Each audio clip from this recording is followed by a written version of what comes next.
Fui pregar numa igreja muitos anos atrás. Preguei sábado à noite, preguei domingo pela manhã e iria pregar domingo à noite. Quando terminou o culto domingo pela manhã, o pastor, ele já dorme no Senhor, sofreu um acidente alguns anos depois. Ele me disse assim: tem uma irmã aqui na minha igreja, ela é muito crente, Deus usa ela demais. O que foi de profecia, de revelação, é incrível, Josué. Onde ela impõe as mãos, a pessoa é curada. É dirigente do meu círculo de oração. E essa mulher entrou num estado de depressão que não sara. Todos os pregadores que vêm aqui eu levo lá para orar por ela. E eu queria que você fosse lá orar. E o pastor resolveu me levar para orar antes do almoço. Irmão, depois de uma pregação, você tem fome para comer pedra cozida com sal. Com fome, eu fico num estado de impaciência que só a misericórdia do rei. Lá vou eu com fome orar por essa mulher. Quando eu cheguei na casa daquela irmã, você viu um ambiente sujo, mal cheiroso, cheiro de sujeira, de casa abandonada mesmo. Ela estava sentada numa poltrona, com os panos velhos lá forrando a poltrona, quase atrás da porta, tesa, olhando para o nada, os olhos fitos em algum lugar, sem piscar. O marido dela saiu do quarto para nos receber, com a barba por fazer, umas caspas caindo no ombro, na camisa. Você vê que o cara estava com o suor vencido, estava um estado de abandono na casa. E o pastor disse para ela: eu trouxe o pastor Josué para orar pela senhora. E eu saudei com a paz do Senhor. Ela não respondeu. Fiz a oração por ela, e fiz aquela oração cheia de autoridade: o Senhor é poderoso para mudar o quadro, a tua serva. E quando eu terminei de orar, ela permanecia na mesma posição, não piscava os olhos, não mudava a direção. O seu foco era o nada. Conversamos um pouco. O pastor começou a cantar um hino que diz assim: pelo mundo brilha a luz desde que morreu Jesus, pendurado lá na cruz do Calvário. Terminou de cantar o hino, eu querendo ir embora. Eu ainda lembro da cena, eu estava querendo ir embora. Eu fui saindo e o pastor disse: não, vamos fazer mais uma oração. Aí lá vou eu, faço mais uma oração. E o pastor agora me ajudou orando, ergueu a voz. Ele era um homem de Deus muito sério, muito querido, orando comigo. E a mulher permanecia tesa, olhando para o nada, e nada acontecia. Eu parei a oração, fiquei ali, e o pastor ficou meio que fazendo uma pregação reflexiva, tentando orientá-la de alguma maneira, dando uma palavra. E eu me afastei um pouco e fui para o hall de entrada da casa. Quando eu estava no hall de entrada da casa, eu estava fazendo o que a maioria dos crentes fariam nessa circunstância: Deus, por que o Senhor permite isso com o servo teu? Por que isso acontece com o crente?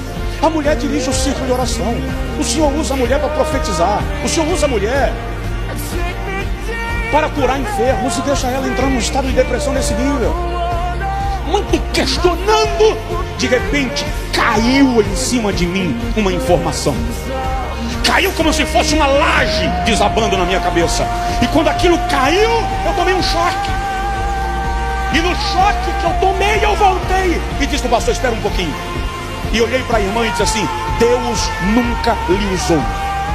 Ele acabou de me dizer que ele nunca profetizou na sua boca. Ele nunca curou através da senhora. As suas revelações não eram divinas. O Senhor me disse que o diabo estava operando na sua vida e enganando a igreja. Quando eu disse aquilo, as lágrimas começaram a escorrer dos olhos.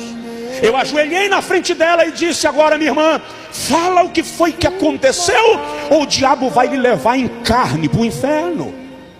Aí ela abriu a boca, começou a tremer os lábios, mexeu a mão, e ela disse: eu queria muito ser usada por Deus, eu queria muito profetizar, mas eu não estava disposta a viver o que Deus estava requerendo de mim.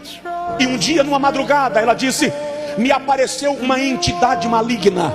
E ela disse assim: e eu sabia que era um demônio. E ele me disse: eu vou lhe usar com tudo que você quer. Em troca, eu quero o seu casamento e a vida do seu filho. E ela disse assim, e eu concordei. Daquele dia em diante, ela era a profeta da cidade.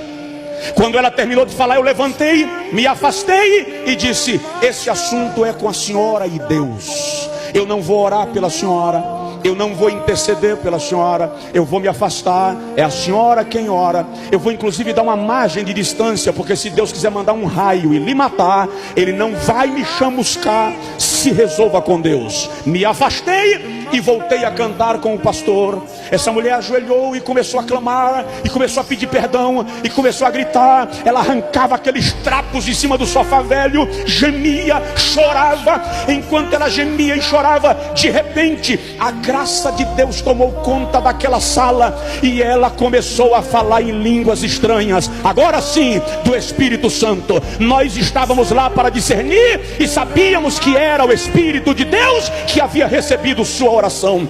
Enquanto ela falava em línguas, o marido dela chorando disse: dá licença que eu vou tomar um banho, e partiu para o banheiro. A criança começou a vomitar lá no quarto, estava doente de cama, levantou vomitando. A empregada, a irmã que estava lá ajudando, pegou a criança para auxiliar, para a honra e glória do nome de Jesus. Nós fomos almoçar mais de 3 horas da tarde, mas à noite aquela família estava na igreja dando glórias e louvores a Deus. Uma igreja precisa aprender a discernir manifestações espirituais para manipular a igreja. Pastores que são guiados por manifestações espirituais, por profecias, por revelações. Esse pastor não crê? Vou repetir: creio.